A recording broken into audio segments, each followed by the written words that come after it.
기도하겠습니다. 하나님께 모든 영광과 존귀와 찬양을 올려드리나이다. 이 대강절 기간 우리 구주 예수의 나심을 기다리고 또 준비하며 마음 가운데 깊은 의미로 새기고 있는 이 아름다운 절기가 참으로 소중하나이다. 그렇게 기다렸던 예수 그리스도께서 오시고 또 우리는 다시 오실 예수 그리스도를 그렇게 기다리고 있사오니 마라나타 주 예수여 어서 오시옵소서. 그러나 우리가 우리의 스승이며 구원자이신 예수 그리스도를 온전히 맞을 준비가 되어 있기를 소망하나이다.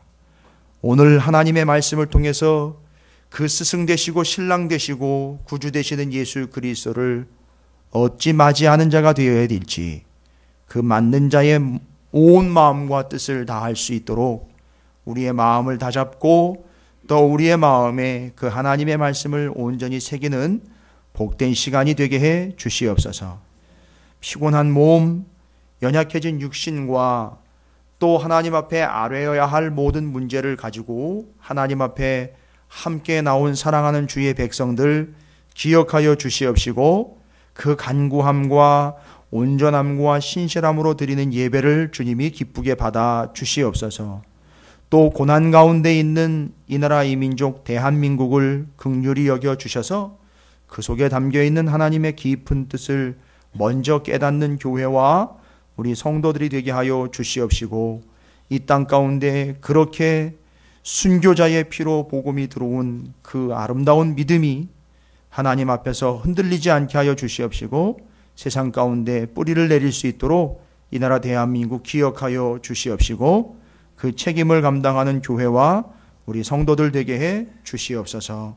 오늘도 복된 주일을 허락하셔서 예배를 드릴 수 있는 공간과 시간과 상황과 여건들을 허락해 주신 것 감사합니다. 온 마음을 다해 예배하옵고 기대하고 소망하며 주의 말씀을 받는 복된 자리가 되게 해 주시옵소서. 삶으로 인하여 또 문제로 인하여 이 예배의 자리에 함께하지 못한 이들 주님 불쌍히 여기시고 긍휼히 여겨 주셔서 그들이 어디 있든지 하나님을 기억하며 잊지 않는 주의 거룩한 백성들 되게 해 주시고 주의 보호 아래 머무는 자들 되게 해 주시옵소서. 감사드립니다. 우리 구주 예수 그리스도 이름으로 간절히 기도 올리옵나이다. 아멘. 할렐루야. 예, 옆에 있는 분 축복하도록 하겠습니다. 꼭 그렇게 하시기 바랍니다. 옆에 있는 분 축복합니다. 밥 한번 먹읍시다 라고 축복하시기 바라겠습니다.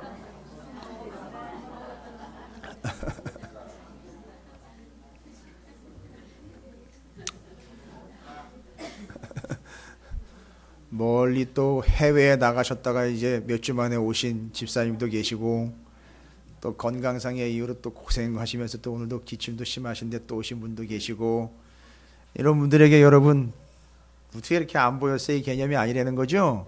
얼마나 고통스럽고 힘이 없고 아픔이었는지 그걸 알면 밥 한번 먹읍시다, 그냥 한마디로 끝나는 거 아시죠? 그렇게 하시기 바랍니다. 제가 금요일날 그렇게 부탁을 드렸어요. 이게 우리 교회 유행처럼 번지는 축복의 메시지가 되기를 바란다라고 말씀을 드렸어요. 예. 여러분 꼭 밥 한 번씩 드시길 바라겠습니다. 예, 저도 좀 사주시고요. 자, 감사하고요. 여러분에게 오늘도 하나님의 은혜의 말씀으로 회복과 더 놀라운 은혜가 임하게 되시기를 주님의 이름으로 축복합니다. 이 엘리야가 승천하고 엘리사가 이제 그 공동체를 물려받았어요. 물려받았다라는 표현이 좀 그렇습니다. 지금 이어가고 있죠. 엘리야의 대권 주자입니다. 어쨌든 그 대를 이어서 엘리사가 이 선지자 공동체를 리드를 해가고 있습니다. 이건 선지 공동체인데 아무리 성경을 읽어봐도요, 이 선지 공동체는 특징이 솥단지 얘기도 막 나오고 가루 얘기도 나오고 막 독이 순간에 풀어지는 얘기도 막 나오고 거기다가 막 던지는 이야기도 나오고 성령이 갑절로 막 임하는 이야기도 막 나오고 하는 걸 보니까 영락없이 이 선지자 공동체의 엘리사가 이끌고 있는 이 공동체는 오늘날에 무엇을 예표하고 있더라. 딱 교회 모습이 되는 거예요. 근데 요즘에 우리가 지금 금요일과 수요일에는 욥기를 나누고 있고 주일에는 열왕기하 말씀을 나누고 있는데 주일날 어차피 다 모이신 김에 제가 좀 말씀을 드리고자 하는 것은 뭘 어떻게 맞추려고 하는 것도 아니고 틀을 잡은 게 아니에요. 말씀의 내용이 욥기도 그렇고 열왕기하 말씀도 그렇고 쭉 말씀을 이어서 또 연결해서 읽고 묵상하다 보면 거기서 말하려고 하는 게 온통 다 교회, 예수, 구원에 대한 이야기들, 십자가에 대한 이야기들로 쫙 도배가 되어 있다라는 거죠. 야, 이게 참 뭘 이야기하는 걸까? 맞습니다. 하나님이 구약 성경을 통해서 신약에 누가 오실 거지요? 예수님이 오실 거거든요. 그러니까 지금 마치 우리가 성탄을 준비하는 것처럼 신약에 예수 그리스도께서 오실 것을 하나님은 구약에서 보면 철저하게 뭐 하시는 거죠? 준비하시는 거거든요. 그러니까 예수님이 오셨을 때에 저분이 그 말씀에 이야기한 그분이로구나라는 걸 좀 알아먹도록 바로 보고 바로 믿을 수 있도록 하기 위해서 구약 성경은 하나님의 의도하심이 뭐냐 하면 하나님 마음이 거기에다가 예수와 교회를 담아내서 실제로 교회가 세워지고 예수가 오셨을 때에 제대로 알고 믿도록 하기 위해서 하나님은 이 구약 성경이라는 큰 그릇 안에다가 예수와 십자가와 교회를 담아놓고 계시는 거예요. 그건 그냥 꿰어 맞추는 게 아닙니다. 하나님의 의도하심이에요. 그러면 그 의도를 파악을 해야 됩니다. 여러분, 제가 여러분에게 좀 알고 계시면 좋을 두 가지 정보만 좀 먼저 미리 말씀을 좀 드리도록 하겠습니다. 말씀이 깊이로 더 들어가기 전에 여러분, 그 구약은 무엇을 이야기하느냐 하면 나라라는 관점으로 보면은요, 구약은 제사 중심, 제사장 중심의 제사장 나라라고 이야기를 해요. 아니나 다를까 구약 성경을 보면 뭐가 계속 죽어나가요. 그죠? 계속 죽어요. 계속 죽습니다. 이게 뭐가 죽죠? 짐승이요. 재물이 죽어요. 그 왜 죽는가 했더니만 수명이 다 돼서 저절로 죽는 게 아니라 누군가 자꾸 죽여요. 누가 죽이죠?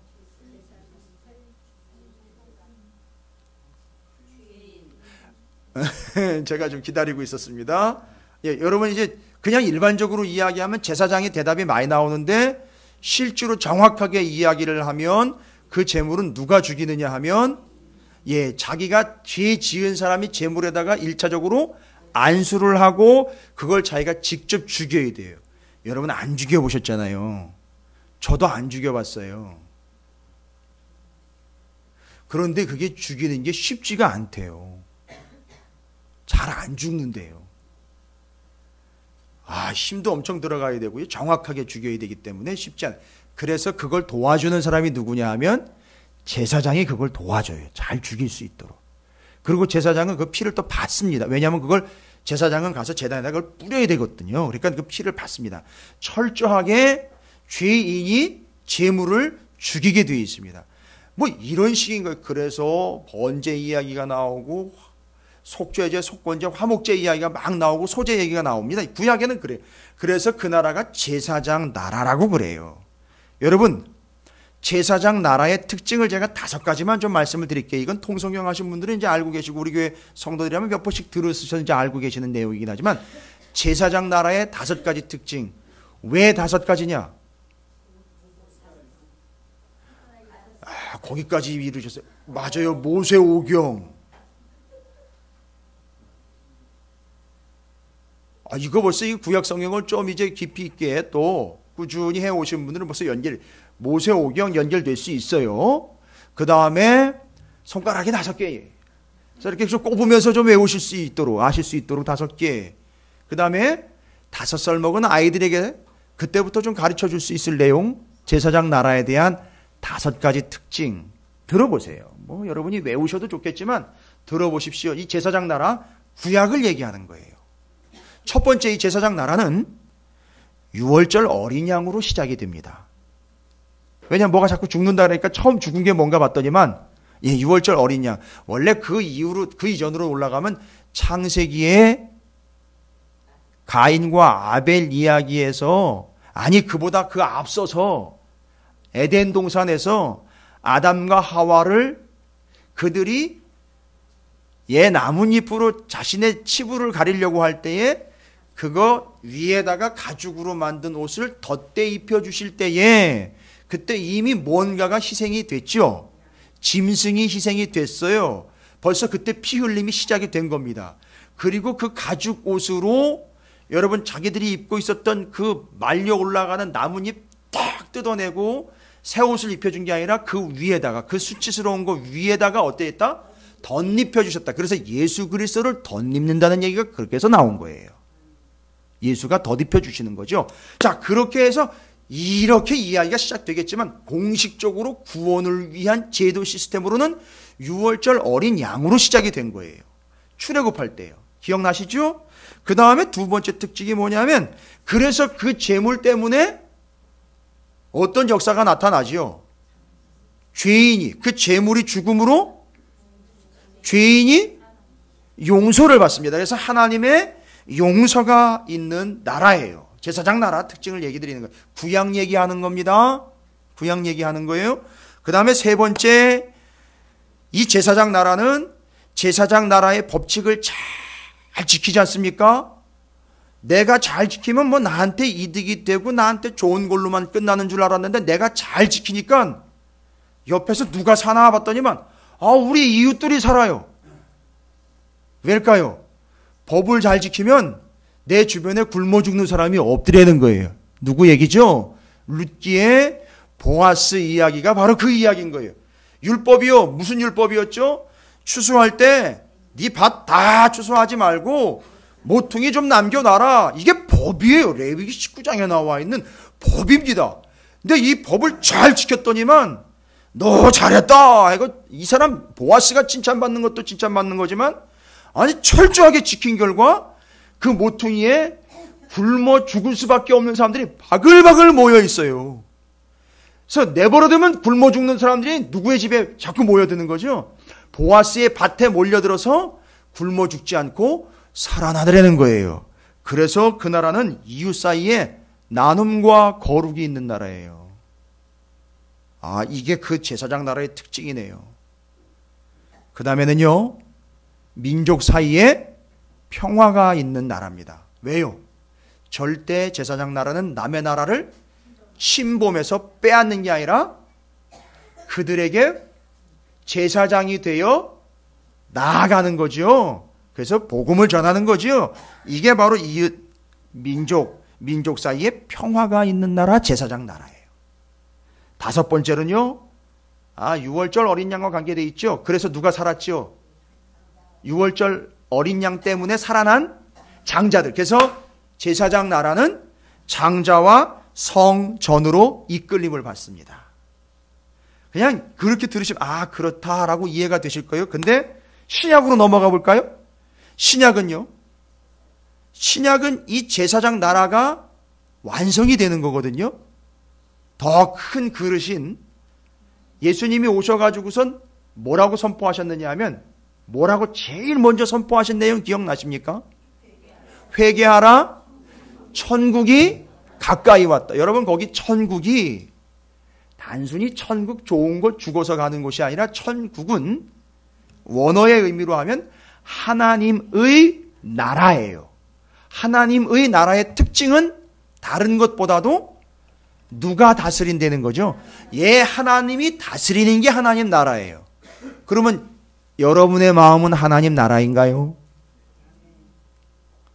대답을 안 하시는 겁니까? 못 하시는 겁니까?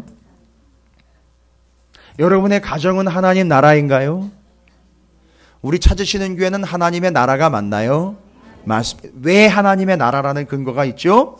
하나님이 다스리시고 하나님이 통치하시면.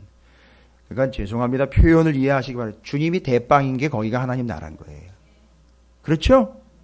그래서 주님이 하라시는 대로 가는 게 그게 제사장 나라의 하나님 나라의 특징인 거예요. 그게 하나님 나라입니다. 저는 믿습니다. 우리 찾으시는 교회는 하나님 나라라고 저는 확신합니다. 그리고 여러분의 마음과 여러분의 가정과 여러분의 삶의 자리가 하나님의 나라가 이미 되신 줄로 믿습니다. 지금 하나님 나라는 특징이 뭘까요? 주님이 오셔가지고 이제 하나님의 나라가 이미 우리에게 임했다고 얘기를 하시거든요. 그 특징은요, 첫 번째 들어보세요. 하나님의 어린 양으로 시작된 나라예요. 하나님의 나라. 제사장 나라는 뭘로 시작이 됐죠? 유월절 어린 양. 왜일까요? 하나님의 나라는 하나님의 어린 양. 그 유월절 어린 양과 같은 역할을 누가 하신 거죠? 맞습니다. 예수님이 하셨기 때문에 하나님의 어린 양으로 시작된 나라가 세례 요한이 뭐라 그랬죠? 보라, 세상 죄를 지고 가는 하나님의 어린 양이로다. 그래서 저를 시작으로, 저를 필두로 이제 뭐가 시작됐다? 하나님의 나라가 시작이 되었다. 그리고요, 이 나라는요, 옛날에는 감히 이러면은요, 신성 모독이라고 얘기를 했어요. 근데 주님이 그 하나님을 뭐라고 부른다? 아바, 아버지라고 그러니까 하나님의 나라는 하나님을 뭐라고 부르는 나라지요? 아버지라고 부르는 나라. 한번 해볼까요? 아버지, 아빠. 이 나라예요. 이게 하나님 나라입니다. 지금 우리는 어느 나라에 살고 있죠? 하나님 나라에 살고 있는 거예요. 그러니까 여러분, 이 세상의 아버지들이요, 그 역할을 좀 잘 감당해 주시기를 부탁을 드립니다. 그게 표본으로 드러나고 있지 않습니까? 세 번째는요, 소중하죠. 한 영혼이 천하보다 귀한 나라예요. 이게 하나님 나라입니다. 이 신약 얘기 드리는 거예요. 지금 구약은 제사장 나라 얘기 드렸고요, 신약은 하나님 나라 얘기 드리는 거예요. 그리고요, 네 번째로 하나님 나라는 뭘 통해서 완성됐죠? 그렇죠. 십자가를 통해서 완성된 나라예요. 예수님이 뭐라고 얘기하셨죠? 십자가 위에서 다 이루었다. It is finished. 끝났다라고 딱 얘기를 했어요. 그럼 뭐가 끝난 걸까요? 이제 멈춰졌다, 스톱됐다가 아니에요. 완성됐다라는 얘기입니다. 이루었다, 성취했다. 그 제사장 나라가 완성돼서 큰 하나님 나라에 담겨버린 거예요. 그게 이루어졌다는 걸로 얘기하는 거예요. 끝으로 오늘 얘기 드릴 얘기 요거 때문에 얘기 드리는 거예요. 하나님의 나라. 아까 제사장 나라는 뭐와 뭐로 이끌리는 나라라고 그랬냐면 장자, 그 유월절 때 살아난 장자들과 성전으로 이끌림을 받는 나라라 그랬어요. 근데 이 하나님 나라는 뭘로 이끌림을 받느냐면 제자와 교회로 이끄는 나라. 지금 이 하나님의 나라는 누가 이끌어가고 있는 거죠? 이 땅에 이루어진 하나님의 나라는 제자와 교회로 지금 이끌림을 받는 거예요. 그런데요, 요즘의 제자들과 교회가 세상의 질질 이끌려 다니고 있어요. 이게 문제라는 겁니다. 이 세상 하나님의 나라는요, 제자와 교회로 이끄는 나라입니다. 제가 왜 이런 이야기를 드리느냐면, 여러분 오늘 본문 보세요. 오늘 본문 열왕기하를 보면 열왕기하의 엘리사 공동체는 모양이 옛날에 그 한참 몇 백 년 전 이야기인데도 불구하고, 예수님 오시기 전에, 그렇죠? 한참 전 이야기인데도 불구하고 그 엘리사 공동체는 마치 무엇을 닮아 있다? 그럼 교회가 있으면은 반드시 뭐로 이끌리는 받는 나라니까 제자가 얘기가 돼야 될 거라는 말이죠. 그러니까 오늘 얘기는 열왕기하 5장은 분명히 누구에 대한 이야기가 나올 것이다? 제자에 대한 이야기가 나올 것이다. 제가 만들어낸 게 아니고, 안 그래도 오늘 열왕기하 5장을 보면 여러분께서 다른 거 집중하지 마시고 제자 이야기를 좀 해야 되는데, 엘리사 공동체에 두 제자 이야기가 나와요. 그러니까 두 사람 좀 집중하셔야 됩니다. 누구와 누굴까요, 여러분? 혹시?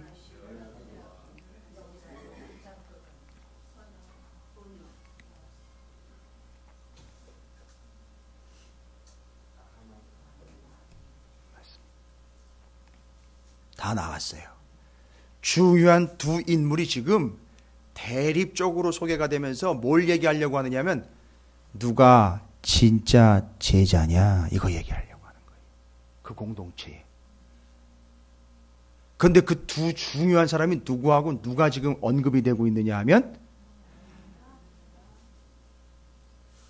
나만과 게하시예요. 이 게하시는 발음하기가 좀 쉽지가 않아요. 너무 어려워요. 게하시. 여러분 이렇게 기억하시면 돼요. 나만 제자. 너도 제자냐? 나만 제자다. 그냥 우스갯소리 지금 드리고 있는데 이 두 사람이 지금 분명히 본문에서는요 대조가 되고 있습니다. 상당히 심각하게 대조가 되고 있어요. 재미있는 게 뭐냐면요, 왜 이 둘이 대조가 되고 있느냐 하면 누구한테서 빠져나온 뭐가요? 나아만에게 있었던 나병이 게하시에게 새로 돋은 게 아니고요. 분명히 오늘 본문이 얘기를 해요. 누구한테서 빠져나온 나병이? 나아만에게서 빠져나온 나병이 그대로 게하시에게로 들어갔다 그래요. 그리고 그 후손들에게 끝까지 이어져 간다 그랬어요.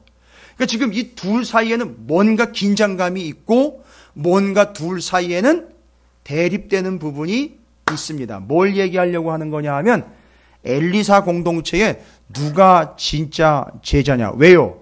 진짜 제자가 세워져야 어떻게 되니까요? 이끌어갈 테니까요. 그러니까 이 공동체가 이끌어가다가 저 뒤에 가면 누가 나오는지 아세요? 엘리사 공동체인 이 선지자 공동체가 제대로 이끌어가야 나중에 호세아, 아모스 같은 선지자들이 나올 수 있는 거예요. 이거 뒷이야기인 거 아시죠? 아모스, 호세아 이야기는요. 이들의 뒤에 그들이 나올 수 있었던 그 사람들이 북이스라엘에서 활동했던 사람들입니다. 북이스라엘에서요. 호세아, 아모스 같은 사람들은 북이스라엘에서 활동했던 선지자들이 그 사람들이 어디서 나왔느냐? 이 공동체의 그 영향력으로 인해서 그 후손으로 나온 겁니다. 그러니까 상당히 중요한 거예요. 그러니까 이 엘리사 공동체는 교회의 의미로서 이 제자와 교회로 이끌림을 받는 하나님의 나라를 보여주고 있는 얘기라는 겁니다. 그러니까 너무너무 중요한 건 제자예요. 그럼 누가 진짜 제자냐? 다른 거 다 지금 잊어버리셔도요, 지금부터 제가 말씀드린 이 두 가지 정확하게 두 사람을 비교해서 누가 진짜 제자냐? 그 제자가 이끌어갈 충분한 몫이 될 텐데 여러분이 진짜 참 제자가 되시는데 이 말씀을 적용하셔서 제발 오늘 여기에 예배에 참여한 여러분 모두는 참 제자가 되어 이 교회를 이끌고 이 시대를 이끌어가는 주님의 참된 제자들이 되시기를 주님의 이름으로 축원드립니다. 옆에 있는 분 축복하겠습니다. 당신이 참 제자이시기를 바랍니다 라고 축복하시기 바라겠습니다. 여러분 그렇다면 오늘 본문에서는 먼저 참된 제자가 누구인가라는 고민과 나아만과 게하시를 제가 분명히 먼저 말씀을 드렸어요. 그 비교를 해서 먼저 누가 참 제자인가를 이야기하기보다는 과연 누가 교회를 이끌 자격이 없는가, 이거 먼저 좀 얘기 드릴게요. 누가 교회를 이끌 수 없는 제자이냐, 이건 제자가 아닌 거죠. 누가 도대체 이걸 이끌어갈 수 없는가? 자격 없음에 대한 얘기를 먼저 좀 드릴게요. 그러니까 무슨 제자죠? 거짓 제자인 거죠. 그 누구 얘기인 거죠? 게하시 이야기예요. 게하시에 대한 이야기입니다. 여러분 오늘 게하시가 상당히 어마어마한 일을 벌입니다. 나하만 장군 얘기는 이미 앞서 나왔어요. 나하만이라는 아람의 군대 장관이에요. 근데 그 사람 잘 들어보세요. 5장 1절에 나하만이 어떤 사람이냐면 아람 왕의 군대 장관이에요. 상당히 높은 위치입니다. 군대 장관이죠. 그러면 오늘날로 치면은 국방부 장관을 초월을 해서 거의 비서실 그 장의 역할까지 갑니다. 왜냐하면 군대 장관으로서 왕의 안위를 책임지고 있는 그 부분까지 가니까 상당한 위치에 있는데 이 사람은 뭐라고 평가하고 있습니까? 그는 주인 앞에서 크고 주인 앞에서 신하가 어떻게 크고 존귀해요? 그러니까 상당히 중요한 인물입니다. 크고 존귀한 자이니 이는 왜 이렇게 됐는지 아느냐? 여호와께서 전에, 근데 하나님이 지금 개입하십니다. 하나님이 예전에 그에게 아람을 구원하게 하셨습니다. 그는 큰 용사이나 큰 문제가 하나 있더라. 하나님이 아람을 나아만을 통해서 그 전체의 나라를 구원하게 했어요. 한번 그런 일이 있어요. 근데 그게 누가 한 일이냐면 하나님이 하셨대요. 그런데 그 사람한테는 아주 큰 문제가 하나 있어요. 뭐죠? 나병이 들었습니다. 이게 이 사람의 가장 가슴 아픈 일이에요. 큰 존재이긴 하지만 큰 문제까지 안고 있는 이 사람 나아만이 누가 이 병을 고칠 수 있다는 얘기를 듣고 누구를 찾아오게 되지요? 원래는 이제 이스라엘의 왕을 찾아갔다가 이스라엘 왕이 왜 날 찾아왔느냐고, 나랑 싸움 붙으려고, 나랑 또 시비 붙으려고 하냐고, 내가 어떻게 고치냐고 했으니 그 얘기를 듣고는 엘리사가 아유 저희 찌질한 왕 저거 나한테 맡기면 되는 걸 저렇게 믿음이 없고 생각도 없으니 해서 엘리사가 탁 치고 나가가지고 나한테 넘기라고. 그래가지고 엘리사한테 나아만이 오지요. 나왔는데 엘리사가 버선발로 뛰어나가가지고 아이고 오셨느냐고. 그죠? 아니 외교적으로 상당히 중요한 인물 아닙니까? 어떻게 이렇게 대합니까? 이런 식으로 어떻게 대합니까? 버선발로 뛰어나가가지고선 그걸 맞아줬어야 되는데 완전히 생각한 거랑 다른 거예요. 완전히 틀린 겁니다. 그러니까 나하만이 순간 기분이 좀 상했어요. 그래가지고 갈까 그랬어요. 그런데 옆에 있는 종들이 권면을 합니다. 그리고 이 사람도 자기 문제가 심각하니까 아니다. 오케이. 일단 순종해서 요단강에 7번 들어갔다가 나왔다를 반복하다니까 그 결과 살이 휘어져서 아주 깨끗하게 되고 나아만이 가지고 온 예물을 드리려고 했는데 엘리사는 받지 않겠다라고 얘기를 했습니다. 그런데 받지 않겠다 하고 흙만 떠가지고 가는 그 나아만의 뒤를 누가 쫓아갔느냐 하면 게하시가 쫓아가가지고선 자 여러 이유를 내는 게 아니라 딱 한 가지 이유를 내가지고 선지생도가 둘이 왔는데 뭐 그들을 좀 돌봐줘야 되니까 아까 우리 스승님이 받지 않은 거 그것 중에 좀 주십시오 이렇게 해가지고선 가가지고선 달라고 그런 거예요. 그 다음 얘기입니다. 그 다음 이 게하시가 바로 곧 이어서 하나님의 사람 20절에 엘리사의 사환 게하시가 스스로 이르되 내 주인이 이 아람 사람 나아만에게 면하여 주고 그가 가지고 온 것을 그의 손에서 받지 아니하였도다. 여호와께서 살아계심을 두고 맹세하노니 이런 맹세는 할 필요가 없는데 맹세까지 하고 내가 그를 쫓아가서 무엇이든지 그에게서 받으리라 하고 자 이제부터 게하시의 본성이 드러납니다. 잘 보세요. 왜 이 게하시가 엘리사 공동체를 이어받을 수 없는지 이끌어갈 수 없는지가 소상하게 이제 드러납니다. 잘 보십시오. 이 게하시는요. 일단 뭘 받느냐 하면 그 일어났던 역사라든지 하나님의 능력과 그 도우심과 그 일어나는 모든 상황들을 본 게 아니고 오직 뭘 본 거죠? 물질을 본 거예요. 여러분 제자에게 상당히 심각한 가장 넘버원의 문제가 뭐냐면 물질주의예요. 물량주의입니다. 제자를 제자되지 못하게 만드는 제일 중요한 첫 번째 요건이 교회를 교회되지 못하게 하고 성도를 성도되지 못하게 하는 게 제일 중요한 게 제일 심각한 첫 번째 문제가 뭐냐면 물질주의예요. 물량주의고요. 그러니까 지금 이 게하시는 사역의 가치를 뭘로 평가를 하느냐면 물질로 평가를 하는 거예요. 그래서 이 사람이 물질주의에 대해서 뭐 제가 지금 구구절절하게 설명할 필요 없고요. 물질주의를 이렇게 정의를 내려드릴게요. 게하시를 보고 물질주의란 뭐냐? 뭐 주의가 붙었으니까 뭐 어려운 얘기가 아니고 물질을 보는 순간 눈이 뒤집혀서 물질주의 설명드리는 거예요. 물질을 보는 순간 눈이 뒤집혀 자기가 피조물이라는 것을 잊고 그 물질을 소유하려고 하는 자의 마음과 생각. 그게 물질주의인 거예요. 이해가 되십니까? 그러니까 지금 게하시가 그 물질에 완전히 현혹이 돼가지고서 넘어가 버린 겁니다.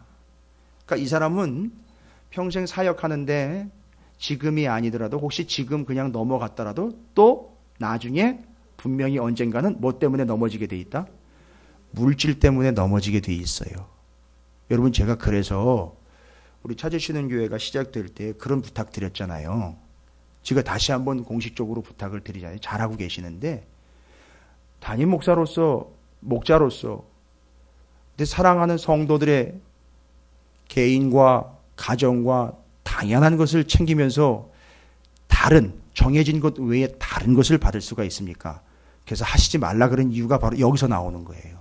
이런 데서 나오는 겁니다. 이해가 되십니까? 여러분, 목사는 예배를 드리고 절대 사례를 받아서는 안 돼요. 어떤 예배든지 간에. 예배를 드리고 사례를 받는 건 그건 죄송합니다. 그건 제자가 아니에요. 목사일 수는 있지만 제자는 안 됩니다. 큰일 납니다.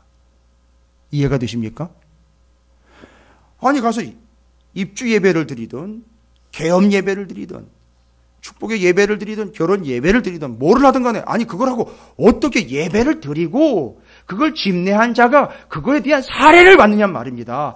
아니요. 그건 있어서는 안 되는 일이에요. 그건 고쳐야 돼요. 언제부터 그게 정착이 됐는지 모르겠지만 목사가 목사의 위치에서 그걸 만들어냈는지 아니면 성도들이 알아요. 정성껏 좀 섬기고 대접하려고 하는 건 알아요. 그냥 밥이나 한 끼 사주세요. 그건 사례는 아닙니다. 아니 정해진 바가 있고요. 정해진 것 외에는 다른 것 받아서는 안 되는 겁니다. 이해가 되십니까? 그래서 여러분이 저를 도와주셔야 되는 게 바로 그런 거예요. 그래서 오해들을 해요. 또 이런 얘기 해대면 저한테 막 화살을 이제 날릴 거예요. 막 너만 목사냐, 뭐 너만 제자냐, 뭐 이러면서 또 날릴 겁니다. 아니요, 나만 목사가 아니라 우리 다 목사 아닙니까? 우리 다 제자 아닙니까? 그거 아닌 건 아닌 거라고요. 라고 이야기를 하는 겁니다, 제가. 저는 이게 대한민국의 민족의 교회에 좀 빨리 좀 확산됐으면 좋겠어요. 빨리 좀 정착이 됐으면 좋겠어요. 훌륭한 목사님들이 이거 실천하는 목사님들 많이 계십니다. 감사한 일이죠. 그건 여러분이 도와주셔야 돼요. 또 너무 또 야박하게 하시지 마세요. 예. 감사합니다. 밥이나 사주시고. 그렇다고 또 뭐, 감사한 의미로 뭐 또 이렇게 선물까지 주시는데 제가 뭐 이런 걸 가져왔냐고. 아이, 그런 건 안 합니다. 그런 개념이 아니에요. 아유. 어렵죠? 그런데 지금 오늘 여기 개하시는 다 뭘로 보이는 거죠? 물질로 보이는 거예요. 근데 이게 아주 당당하게 쫓아가가지고요. 당당하게 요청을 해버려요. 이건 뭔가 다른 겁니다. 자, 여러분, 두 번째 이 게하시의 문제가 뭐냐 하면, 들어보셨을까요? 나르시즘이라는 건데, 이게 그 그리스의 신화에 나오는 나르시스라는 아주 잘생긴 청년이 하나가 있었어요. 이게 그래서 심각한 거예요. 그 그리스의 신화에 나르시스라는 아주 잘생긴 청년이 있었어요. 그 나르시스라는 그리스 신화에 나오는 얘기입니다. 나르시즘이요. 그러니까 지금 이제 로마 신화하고 그리스 신화를 제가 좀 이렇게 차이 있게 좀 말씀을 드립니다. 아, 나르시 청년, 예. 제가 그럼 다시 한번 확인해 보시죠, 뭐, 일단. 예. 그거는 제가 알고 있는데, 이제, 그, 잘생긴 청년 이야기입니다. 무슨 얘기인지 아시겠죠? 이 얘기 들어보셨을 것 같은데, 한번 좀 확인을 좀 한번 해 보십시오. 예. 근데 그, 연못에, 들어보셨을까요? 연못에 자기 얼굴이 비치지 않습니까? 왜? 그죠? 그 청년의 자기 얼굴이 비칩니다. 그리고 비치면서 무슨 일이 발생이 되느냐 하면 거기로 기울어져 버려요. 그 물속으로. 그래가지고 이 청년이 거기에 빠져 죽습니다. 아마 그 이후로 이제 꽃이 피는 걸 얘기를 하시는 것 같아요. 예, 그래서 그거 얘기를 하는 거예요. 연결해 드리는 겁니다. 그래서 그 청년이 자기 얼굴이 연못에 비친 걸 보고 자기가 자기한테 사랑에 빠진 거예요. 그리고 물속으로 몸을 기울이다가 물에 빠져서 죽게 되고, 이게 뭘 문제를 삼는 거냐 하면 바로 자기가 자기 모습에 빠지고 도취가 됩니다. 무슨 얘기냐 하면 이걸 어떤 의미로 나는 그럴만 하다는 거예요. 그럴 자격이 있다는 거예요. 무슨 얘기죠? 게하시가 거기 쫓아간 것은 뭘 지금 이야기한 거죠? 아니, 받을만 하다는 거예요. 내가 할만, 우리가 지금 엄청난 일을 한 거 아닙니까? 나하만이 병이, 그것도 나병이 고침을 받은 거지 않습니까? 그런데 그게 바로 그 어마어마한 일들이 자기들 능력에서 나왔고 자기 공동체가 그걸 받아도 무관할 거래. 스승이 안 받았으니까 누가 받아도 된다. 내가 받아도 된다. 아, 그럴 만한 자격이 된다. 스스로 자격이 있다고 주장하는 거예요. 그러니까 이때는 누가 설 자리가 없어지냐면 예수님이 설 자리가 없어요. 내가 자격이 된다는 거예요. 내가 그럴만하다는 겁니다. 심각하죠. 이게 지금 게하시가 가지고 있었던 문제입니다. 그럴만하다. 나도 그럴 수 있다. 22절에 그래서 쫓아가 가지고 달라고 요청을 합니다. 그 다음에 그렇게 해서 나아만에게 그걸 받지요. 대가로 받습니다. 이제부터 정말 심각한 죄송합니다. 게하시의 본질이 드러납니다. 24절을 한번 보실까요? 언덕에 이르러서는 게하시가 그 물건을 올 때는 누가 가지고 왔어요? 게하시가 또 다른 두 사환을 데리고 갔어요. 그렇죠? 심부름꾼을 데리고 갔다가 올 때 그 사환 둘이 그걸 가지고 왔어요. 가지고 오고 그리고 사환들한테서 그걸 받아서 어떻게 했어요? 집에 감추었다라고 이야기를 합니다. 여기 감추었다라는 표현이 상당히 중요한 표현이에요. 감추었다라는 표현이 숨겼다라는 게 아니고요. 감추다라는 표현은 집에다가 쌓아두었다라는 표현입니다. 근데 이게 왜 그게 중요한 의미가 되느냐 하면 그냥 아무도 모르게 숨기는 거면 속이려고 하는 개념으로서 그냥 넘어갈 수 있다라고 보지만 이게 지금까지 게하시의 속성을 이야기해 주는 겁니다. 잘 보세요. 선지 생도들의 삶을 보면 상당히 어려운 삶을 살고 있어요. 그렇죠? 지난 시간에도 우리가 말씀을 나눴지만 선지 생도가 죽고 그 아들들은 어떻게 될 위기에 처해져 있죠? 종으로 팔려갈 위기에 되어 있고 상당히 어려웠는데 이 게하시는 자기 집이 있었고요. 그리고 그걸 받은 걸 어떻게 했느냐 하면 아주 익숙하게 집에다 갖다가 쌓아두었습니다. 그러니까 지금까지 어떤 삶을 사는 거냐면 이런 게 생길 때마다 갖다가 비축을 계속 해 놓는 거예요. 이해가 되십니까? 그러니까 여기 감추었다라는 말이 단순히 그냥 속였다라는 말로 끝나는 게 아니고 그 뒤에 그걸 그렇게 해서 비축하고 계속 쌓아가고 챙겨두고 하는 거예요.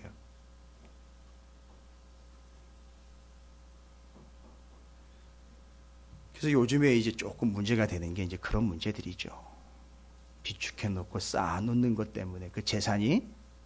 근데 그게 그 게하시의 지금까지의 속성을 드러내주고 있는 상황입니다. 근데 이러다 보니까 이제 무슨 문제가 생기느냐 하면 그렇게 감추어두고 쌓아두다 보니까 이걸 숨기기 위해서 어떻게 하냐면 거짓말을 하게 됩니다. 그래서 자기 스승인 엘리사에게 거짓말을 합니다. 너 어디 갔다 왔어? 라고 물어보는데 저 어디 갔다 온 적이 없습니다. 이렇게 얘기를 해버려요. 그렇죠? 그 정확하게 여러분이 보셨을 거예요. 그러면서 거짓말이 나옵니다. 자, 바로 뭐가 되냐면 이렇게 감추는 자와 뭐가 같이 붙어가느냐면 거짓말이 같이 붙어갑니다. 이게 성경 얘기예요.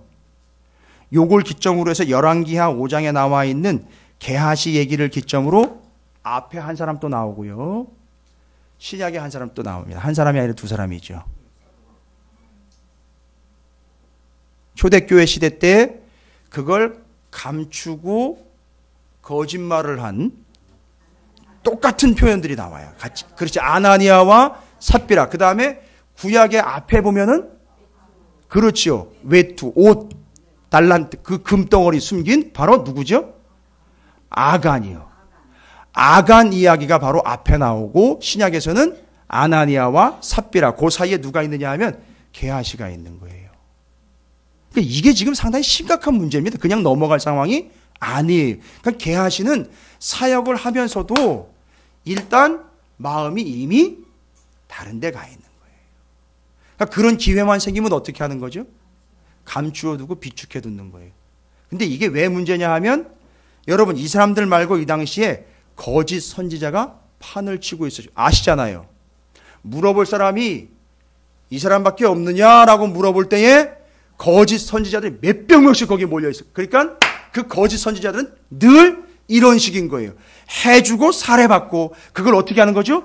감추어 비축해두고 그리고 그걸 거짓말하면서 입을 싹 닦으면서 그렇게 살아가고 있었던 게 그 당시에 일반적인 선지자여 예언자들이라고 일컬어지는 사람들의 행태였던 거지요. 그런데 그걸 누가 따라하고 있어요? 게하시가 따라하고 있는 겁니다. 여러분 상당한 그 당시의 문제를 제가 그냥 치부를 다 드러내고 있는 거예요. 근데 드러났어요. 게하시 때문에.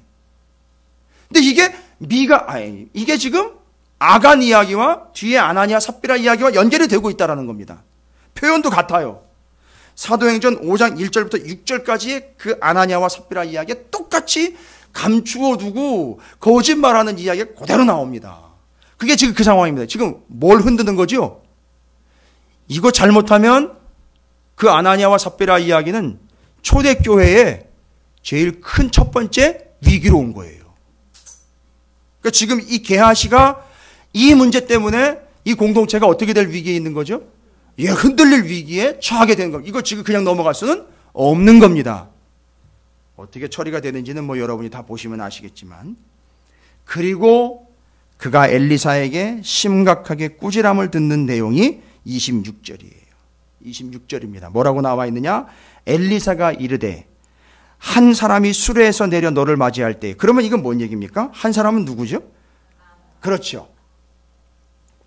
나아만이 너가 쫓아가가지고서 수레에서 내려서 너를 맞이할 때에 내 마음이 함께 가지 아니하였느냐? 그 지금 엘리사가 자기 마음이 함께 가지 아니하였느냐? 이게 조금 난해한 구절이에요. 이게 해석하는데 이건 뭔 얘기냐면 쉽게 얘기해 드릴게요. 너 나만 쫓아가가지고선 나만한테 그 이상한 이야기 할 때 너 뭐 이상한 느낌 안 들었어? 이런 얘기예요. 네가 그냥 혼자 가가지고 털털 가가지고서 그걸 받아온 게 단순히 네 개인적인 일인 것 같지 너 혹시 그때 이상한 느낌 안 들었어? 이런 얘기인 거예요. 이건 무서운 얘기죠. 그리고 지금이 어찌 은을 받으며 옷을 받으며 감남원이나 포도원이나 양이나 소나 남종이나 여종을 받을 때냐? 그러니까 이게 지금 뭔 얘기예요? 이렇게 한다는 얘기는 이게 누가 이렇게 한다는 거죠? 거짓 선지자들이 이 짓들을 하고 있는 거예요. 그러니까 지금 엘리사가 게하시한테 이야기하는 건 네가 지금 그럴 때가 아니라는 거예요. 지금 상황이 그런 상황이 아니다. 뭐예요? 때를 좀 구분을 해라. 네가 지금 그럴 때가 아니라는 거라는 거예요. 때를 구분을 못하는 거예요. 지금 그럴 때가 아니야. 우리 많이 쓰는 말이잖아요. 지금 우리가 그럴 때냐고. 네가 지금 그럴 때냐고. 우리 애들한테 참 많이 쓰는 말이에요. 네가 지금 그럴 때냐. 네가 지금 그럴 때냐. 우리가 지금 이럴 때냐. 우리나라가 지금 그럴 때냐. 여러분 그럴 때가 아니에요. 지금 우리가 그러고 있을 때가 아닙니다. 이 얘기인 거예요. 엘리사가 게하시한테 분명히 얘기합니다. 지금 넌 왜 이렇게 때를 구분을 못하고 있느냐. 너 그럴 때가 아니다. 네가 지금 그렇게 쉬고 놀고 있을 때가 아니다.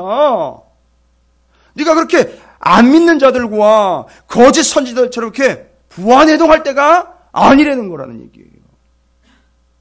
여러분 죄송합니다만 요즘 시국도 시국이긴 하지만요.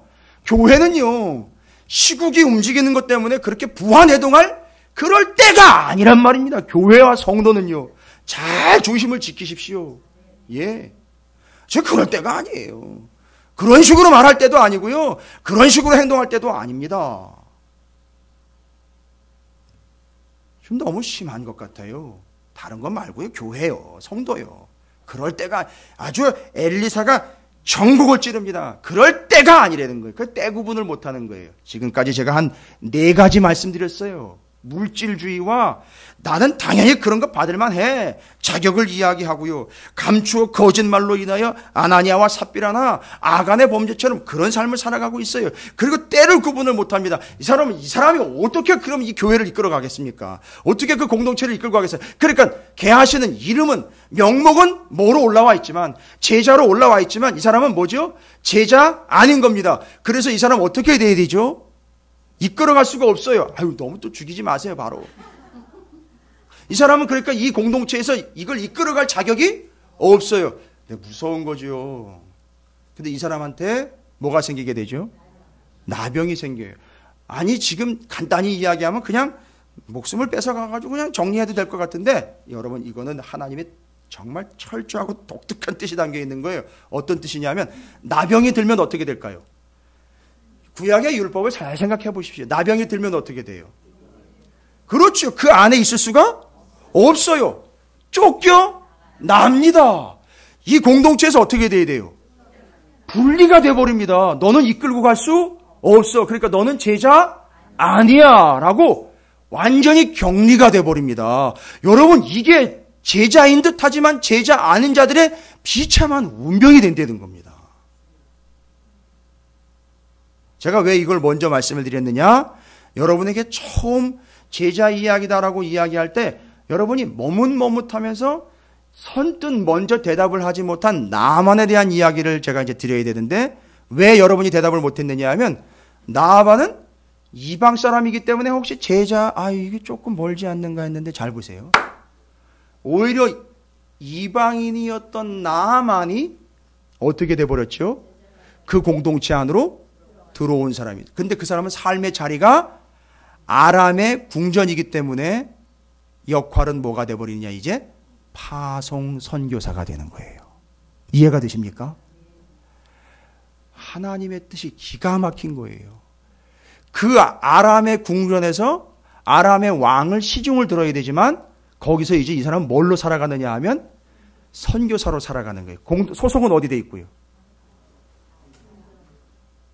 소속은 어디 돼 있고요? 엘리사 공동체에 소속이 돼 있고 아람에 파송이 돼 가지고 하나님의 뜻을 전하는 선교사가 된 거예요. 그러면 이제 나아만을 보십시오. 잘 보십시오. 나아만에 대해서 이제 누가 참 제자냐? 나아만이 참된 제자입니다. 라는 걸 제가 얘기를 드리려고 하는 거예요. 이제 누가 이끌어가느냐면 나아만이 이끌어가는 거예요. 그래서 이름이 나아만인 거예요. 나만. 잘났다가 아니라 이 사람 통해서 하나님이 역사하시는 거예요. 여러분, 나아만이라는 사람의 이름이 뜻이 뭔지 아세요? 꼭 적어 놓으세요. 나아만. 기쁨, 즐거움이라는 뜻이에요. 그 이름의 뜻이요. 그럼 연결을 해보세요. 이 사람 이름이 왜 기쁨이고 즐거움일까요? 두 가지 이유를 댈 수도 있어요. 기쁨, 즐거움이요. 제일 먼저 이해하기 쉽게 가장 상식적으로 이야기하면 나병이, 그 무지막지한 병이 나았어요. 그래서 나만이에요. 나만 봐라. 별로 반응이 없으시네. 나만인 거예요. 나았어요. 그러니까 너무너무 기쁘고 즐거운 겁니다. 그게 그 이름에 배어 있는 거고요. 아니면 이 사람은 원래부터 그 병을 가지고 있었지만 늘 기쁨이 있는 사람이었을 수도 있어요. 근데 이 사람을 가만히 면밀하게 보니까 이게 제자의 참 모습인 것 같아요. 잘 보세요. 오늘 5장 3절에 보니까 그에게 한 여종이 하나, 이스라엘 여종 하나, 여자아이가 잡혀왔어요. 그죠? 그 집으로 들어왔어요. 여자아이가. 종이에요. 전쟁터에서 잡혀왔고 종입니다. 그것도 조그만 애가 얘기하는데 아마 그냥 제잘제잘 떠들었겠지요. 그런데 뭐라고 얘기를 했느냐 하면 그의 여주인에게 이르되, 그것도 나아만에게 직접 얘기한 게 아니라 여주인한테요. 그러니까 나아만의 아내에게 얘기를 했는데 뭐라고 얘기를 했죠? 우리 주인이 사마리아에 계신 선지자 앞에 계셨으면 좋겠나이다. 그러니까 제가 여기서 3절에서 너무 많은 소스를 얻은 게 뭐냐면 이 조그만 애가 나아만은 낳았으면 좋겠다는 거예요. 예? 아니 애가요. 그것도 적국에 포로로 끌려온 여종 꼬마 애가 뭐라고 얘기했다고요? 우리 주인님은 낳았으면 좋겠다는 거예요. 왜요? 그럴 만한 사람인 거예요. 정말 좋은 사람인 거예요. 근데 요걸 얘기하려고 하는 게 아니라 나아만이요. 그 여주인에게 우리 주인이 사마리아에 계셔 선지 앞에 계셨으면 좋겠나이다. 그가 그 나병을 고치리이다 하는지라. 4절이에요. 나아만이 들어가서 그 사이에 무슨 일이 있었는지는 싹 생각해버리고 3절과 4절 사이에 갑자기 나아만이 누구한테 나가버려요? 아람 왕한테 가가지고 저 좀 살아야 되겠습니다 해서 이스라엘 갔다 올게요. 이렇게 얘기가 돼버린 거예요. 그러니까 뭔 얘기입니까? 그 작은 계집 아이의 이야기를 외면하지 않고 드러낸 거예요. 여러분 진짜 제자가 누군지 아세요? 듣는 사람이에요. 아무리 작은 소리라도 드러낼 수 있는 사람. 그래서 나병을 주신 거예요. 그러니까 이 나병이 있으니까 작은 소리에도 그냥 넘어가지 않고 귀를 기울이. 여러분에게 왜 고난을 주시는지 아시겠어요? 그래야 작은 소리라도 들을 수 있기 때문에. 작은 소리도 놓지 않고 다 드러내기 때문에 여러분에게 고난이 있는 거예요. 그러니까 옆에 계신 분들은 자꾸 그 작은 소리를 들어야 되는 그분을 방해하지 마시고 뭐만 사주면 된다. 밥만 사주면 되는 거예요. 잘 들을 수 있도록. 청력만 잘 들을 수 있도록 해주시면. 정말 듣기 힘드신 분들은요, 보청기 해드리세요. 그래서 들을 수 있게, 작은 소리를 들을 수 있게끔 해주시는 게 우리의 역할이에요. 그래서 제자, 나만이요, 정말 그 자격이 되는 건 그 작은 소리에도 귀를 기울일 수 있는 자였다. 그러니까 세미한 음성 들을 수 있는 사람이에요. 그리고 이제 5장 15절에 보면 이 사람이요, 당연한 거지만 예물을 드리려고 하는 입장에 있었다는 거죠. 뭐죠? 하나님 앞에 예물을 드리려고 하는 사람이라는 거죠. 어쨌든지 간에 예물을 드리려는 자. 3절에 보면, 죄송합니다. 3절이 아니고 14절에 보면 이렇게 나와 있죠. 나아만이 이에 내려가서 하나님의 사람의 말대로 요단강에 7번 몸을 잠그니 그의 살이 어린아이가 살같이 회복되어 깨끗하게 되었더라. 어쨌든지 간에 뭐 하는 거지요? 순종하는 자예요. 이게 제자입니다. 작은 소리라도 들을 수 있는 자, 드릴 수 있는 자, 순종하는 자. 그리고 그가 바로 어린아이의 살같이 깨끗하게. 여기 어린아이의 살이라는 것은 야들야들한 살을 이야기하는 게 살아있는 살이 되었다 이런 뜻이에요. 살아있는 살. 그러니까 지금 나병은 살이 어떻게 된 거죠? 죽은 거예요. 죽은 거. 이미 다 죽어버린 걸 이야기. 그러나 이제 나아만의 살은 살아있는 살이 되었다. 이런 뜻이 어린아이의 살같이 되었다라는 걸 그렇게 표현한 겁니다. 그리고 그가 고백하죠. 하나님을 인정합니다. 15절이죠. 오직 누구만이요? 하나님만이 참 신이시다 하고 그 다음에 17절에 이제부터 내가 누구만 섬기겠다? 하나님만 섬기겠다. 그리고 예물을 드리고 엘리사에게 그걸 사례로도 드리려고 했는데 그걸 받지 않고 거부를 하니까 이 나하만이 말하고 있는 내용 중에 참 재미있는 내용이 하나가 등장을 합니다. 이것도 저것도 안 받고 아니까 뭘 제안을 하느냐 하면 17절에 어떻게 하겠대요? 자기가 흙을 가지고 가겠다는 거예요. 다른 건 아니고 흙을 좀 더 가지고 가겠다. 이건 뭘 의미하는 걸까요, 여러분? 이건 상당히 중요한 의미입니다.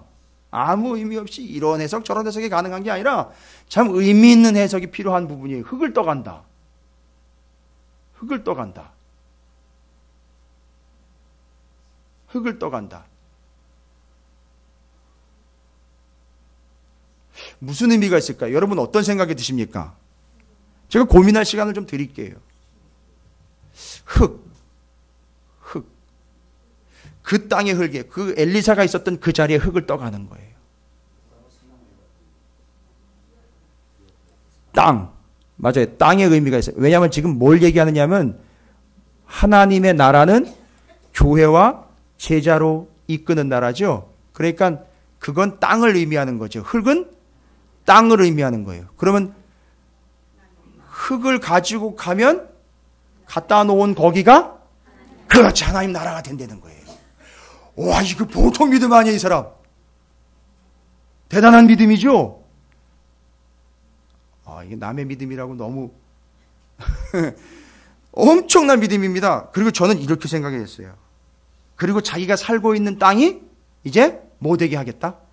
하나님의 땅, 곧 하나님 나라 되게 하겠다. 이 얘기인 거예요. 그리고 땅이고 흙이니까요. 여러분 좀 더 비장한 각오가 있겠죠. 나는 하나님만 섬기겠다 하면서 그 뒤에 하나님만 섬기겠다라는 고백과 함께 이 흙이 연결이 돼야 돼요. 하나님만 섬기겠다. 흙. 더 연결을 해보십시오. 맞아요. 나는 죽을 때까지, 묻힐 때까지 하나님만 섬기겠다. 이 뜻인 거예요. 나 거기에 묻히겠다. 이 얘기인 거예요. 목사님 그거 어디 나오는 해석이? 아야 어디 안 나와요. 성경을 읽다 보면 이게 지금 주시는 바예요. 생각해 보세요. 그 다음에 우리나라 표현으로요. 우리나라 표현으로요. 흙. 신토부리. 많이 쓰는 표현 있잖아요. 아주 단호한 표현 있잖아요. 눈에 흙이 들어가기 전에는 이런 표현이 있죠. 그런데 잘 보세요. 그걸 연결을 한번 해보세요. 내가 진짜 죽을 때까지 뭐 하겠다는 거죠? 하나님만 섬기겠다. 또 한 가지 중요한 의미가 있어요. 여기 땅의 흙을 가지고 갔죠? 여러분 잘 보세요. 내가 나중에 결국 여기로 돌아오겠습니다. 본토로 돌아가겠습니다. 본향을 향해 가겠습니다. 이런 의미가 거기 담겨 있는 거예요. 쫙 담겨 있는 거예요. 여러분 얼마나 은혜스러운 표현이고 이걸 행동으로 다 보여주는 거예요. 나만이요. 지금 오늘 집에 돌아가실 때 여기 옆에 있는 공원 가셔서 흙을 조금씩 퍼가지고 이런 의미였던 거예요. 여러분 이제 그러니까 이해가 되시죠? 그러니까 이 나만이 정말 이방에 가 살고 있지만 이 사람은 그야말로 이 땅에 하나님의 나라를 이끌어갈 수 있는 진정한 제자가 될 수 있었다는 겁니다. 이제 결론을 얘기 드릴게요. 그래서 진짜 제자 나아만과 거짓 제자 게하시가 이렇게 드러납니다. 근데 오늘 본문이 원래 하려고 하는 본문의 메시지는 본문을 집중해서 보실 때 다른 데 숨겨져 있어요. 바로 14절과 27절에 대조가 되면서 단락을 끊어주면서 연결하는 그 단어, 그 구절이 둘을 대조하는 중요한 구절이에요. 왜 나아만은 주님의 참된 제자로 이 공동체를 이제 교회를 이끌어갈 자격을 얻게 되는 제자가 되었고, 왜 게하시는 명목상 제자인 듯 했지만 그가 나병을 통해서 그 공동체로부터 격리되어 추방될 수밖에 없는 존재가 되었는가. 이 차이입니다. 이 둘의 차이가 바로 어디 있느냐. 14절을 보십시오. 이거 중요한 구절이기 때문에 제가 반드시 설명을 드려야 됩니다. 이건 여러분이 설명을 듣고 식사를 하셔야 돼요. 그래야지 밥맛이 좋아집니다. 그리고 밥 값을 하시는 거예요. 5장 14절에 보면 나아만이 이에 내려가서 하나님의 사람의 뭐대로요? 말대로. 여러분 이 말은요 그냥 하나님의 사람인 엘리사가 이야기한 엘리사의 말이 아니에요. 히브리어로는 여기 하나님의 사람의 말대로라는 말은요 다바르라는 말이에요. 다바르. 여러분 들어보셨을 거예요. 다바르, 미뜨바르, 다바르. 광야라는 뜻이 있는데 하나님이 이스라엘을 광야로 왜 불러냈느냐면 하나님 뭐 하려고요? 그랬어요. 맞습니다. 이 말은 엘리사의 말이 아니라 하나님의 말대로예요. 하나님의 말대로. 이해가 되십니까? 하나님의 말대로입니다. 그러니까 이 사람은 엘리사가 이야기한 게 아니라 하나님이 말씀하신 거라고 믿고 있는 거예요. 그리고 하나님의 말대로 요단강에 몇 번이죠? 7번 몸을 잠그니라고 나와 있죠? 그 살이 어린아이 살같이 회복되어 깨끗하게 되었더라. 여러분 엘리사가 왜 이걸 명령을 했느냐? 중요한 그걸 제가 드립니다. 여호수아 3장 15절 가보십시오. 여호수아 3장 15절입니다.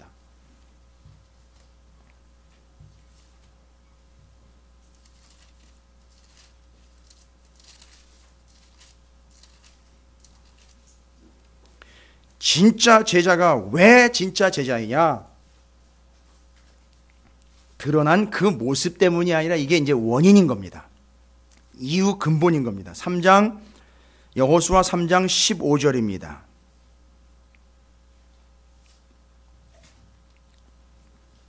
원래는 14절부터 연결이 되어 있죠.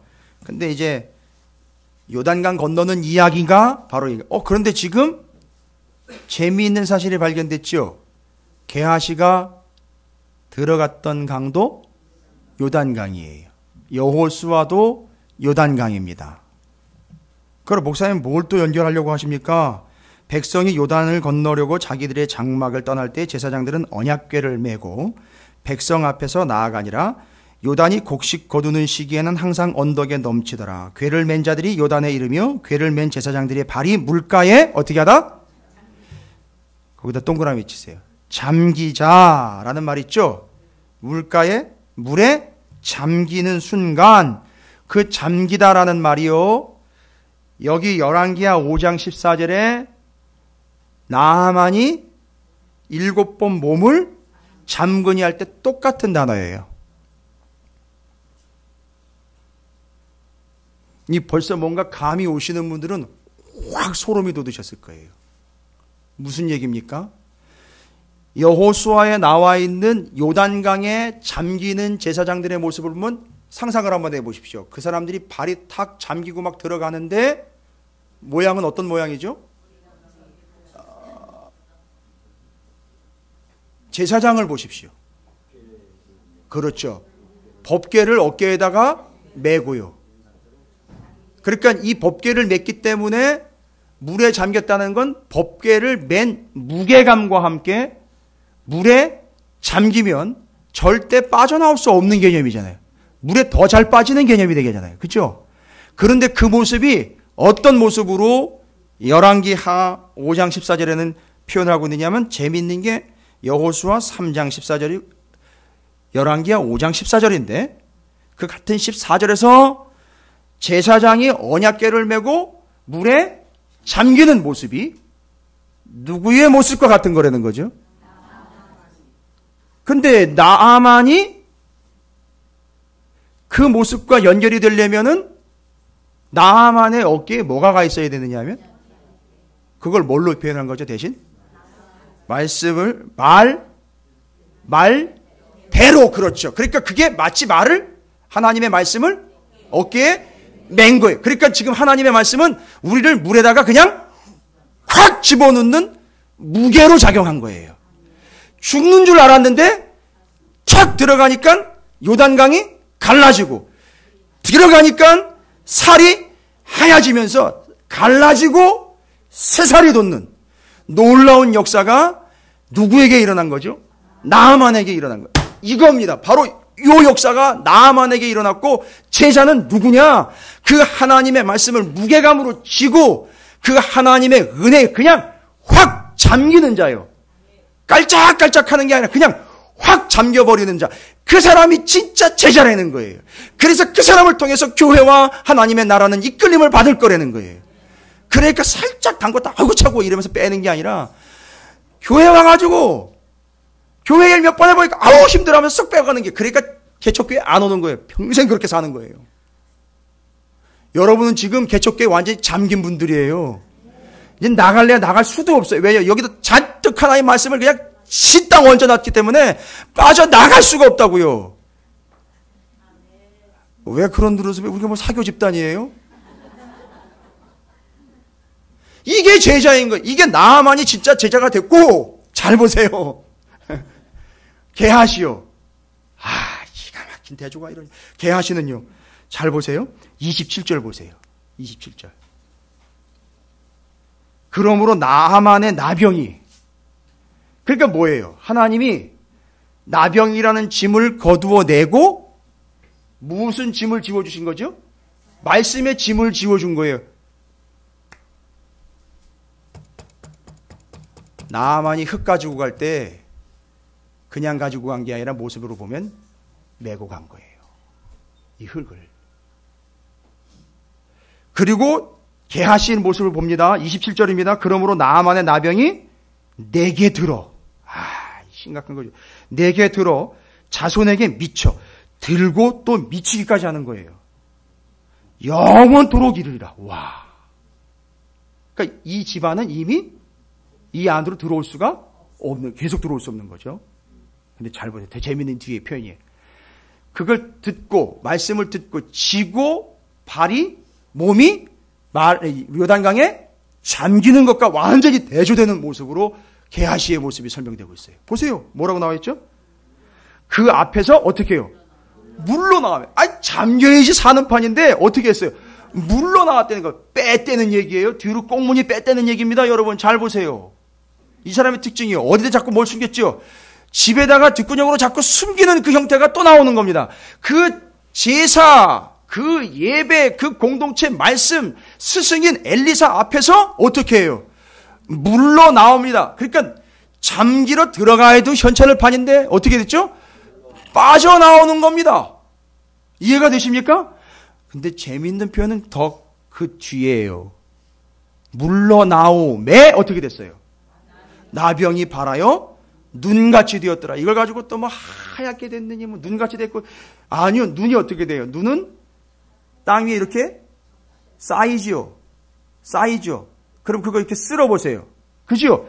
그것처럼 피부가 그렇게 막 날리는 거예요. 그런 피부가 됐다는 얘기입니다. 이 눈은 이거 좋은 의미가 아니에요.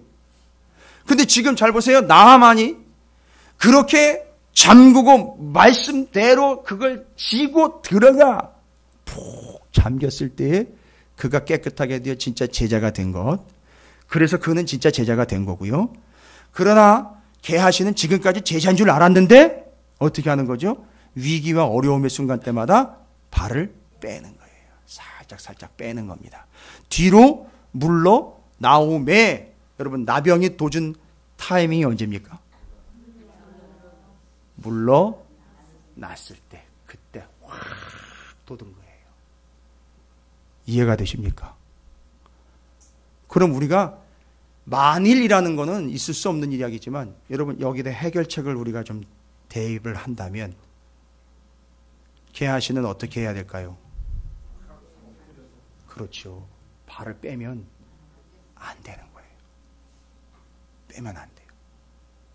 더 깊이 잠기도록 들어가서 엘리사의 바지가랭이를 붙잡고 물고 늘었어야 돼요. 아쉽죠. 뒤로 탁 물러나는 순간 바로 돋아버립니다.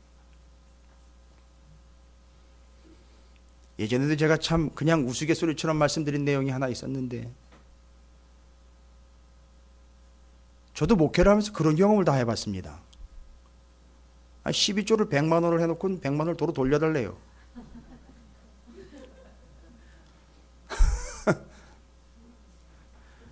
별 경험 다 해봤습니다. 제가 여러분 사기도 당해볼 뻔했고요. 근데 하나님이 절대 그냥 가만두지 않더라고요. 지키시더라고요. 교회 명의와 목사 명의를 빌려가지고선 사기를 치려고 덤볐던 사람들 다 하나님이 그냥 다 제거하시고요. 11조까지 돌려달라는 거예요. 교회 통장으로 입금했는데 여자 집사님이 헌금을 했는데 남편이 얘기를 했어요. 남편이요. 어떻게 해요? 감리교 재단에다가 고문 변호사님한테 물어봤죠. 제가 자기 기억으로는 저쪽 교회에 계시는 그 장로님인 것 같아요. 그래서 시골에 있을 때요. 어떻게 해야 돼요? 장로님 그랬더니만 목사님 그 방법 없어요. 그냥 줘버리세요 그러더라고요. 아이 시골교회 100만 원이 얼만데. 근데 감당이 안 되더라고요. 그냥 줘버렸어요. 이거는 제 얘기가 아니라 그 전에 다른 교회 얘기했었어요. 하나님이 그거 돌려주실 때 어떻게 돌려주셨냐면 달라 그런 거 주고 치질까지도 다 돌려줬대잖아요.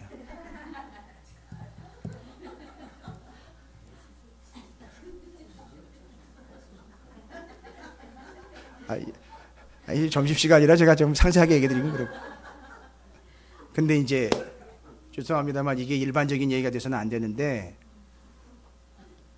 그 집이 상당히 어려워졌어요. 그 이후로 가족이 다 흩어지고 그분에게 참 안 좋은 병이 있었는데 그게 더 심각하게 돼버리는 그런 상황까지 가버렸습니다.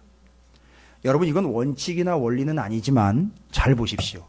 물러나 버리는 순간, 발을 빼버리는 순간부터 바로 그 타임, 그때 그 제자도가 무너지면서 그에게 그 나병이 돋게 되는 그 타이밍을 좀 제가 이런 말씀 전하기도 좀 쉽지 않아요. 참 어려운 얘기고 무서운 얘기인데 이걸 잘못 이용을 하면 목사가 자기 입장 변호라든지 교회 성도들을 어렵게 해가지고서 뭐 자기 뜻대로 이런 식으로 오해할 수 있기 때문에 말씀을 전할 수 없지만 그 내용은 아니거든요. 아닌 건 아닌 거고 명확하게 말씀을 드립니다. 바로 그 타임입니다. 여러분 진짜 누가 제자입니까? 나만이 제자라는 게 드러났고요. 그의 그런 여러 가지 모습들 속에서 흙을 파가지고 하는 이런 모습들, 그것보다 더 근본적인 모습이 뭐였느냐면 말대로 깊이 잠겼다는 거예요. 말을 쥐고 하나님의 말씀을 쥐고 언약궤를 쥐고 제사장처럼 깊이 잠겨버리는 바로 그러니까 나아만은 누구를 모습을 형상화하고 있느냐면 언약궤를 맨 제사장의 모습이었던 거예요. 말 그대로 잠겨버린 자예요. 여러분께서 하나님의 말씀대로 그렇게 이 하나님의 은혜와 그때의 타이밍에 그 역사의 인도하심에 그 구원에 확실히 잠겨버리시게 되시기를 주님의 이름으로 축원을 드립니다. 말씀에 잠겨버리시고 은혜에 잠겨버리시고 헌신에 잠기시고 이 교회에 푹 잠겨버리시고 이 시대의 하나님의 뜻에 푹 잠기십시오. 하나님 뭘로 눌러주신다고요? 말씀으로, 약속으로 꾹꾹 눌러주실 거예요. 절대 빠져나오지 못하게 확 들어가 푹 잠겼다가 확실히 새살이 돌아가지고 완전히 거듭나가지고 다시 일어나 정말 생명의 살을 얻게 되는 것처럼 여러분이 그런 놀라운 은혜를 경험하게 되실 줄로 믿습니다. 여러분에게 그런 은혜가 넘쳐나게 되기를 주님을 다시 한번 축복합니다. 결단했으면 좋겠습니다. 하나님, 제가 주님의 참된 제자이기를 소망합니다. 하나님의 말씀을 지고 말씀대로 그 하나님의 뜻에 잠겨버리는 나아만과 같이 새롭게 거듭나며 새로운 삶으로 새살이 돋는 것처럼 그 놀라운 은혜를 힘입는 우리의 삶이 되게 하시고 우리의 영혼이 되게 해 주시옵소서. 주의 이름을 크게 한번 부르시고 통성으로 결단하며 기도하겠습니다.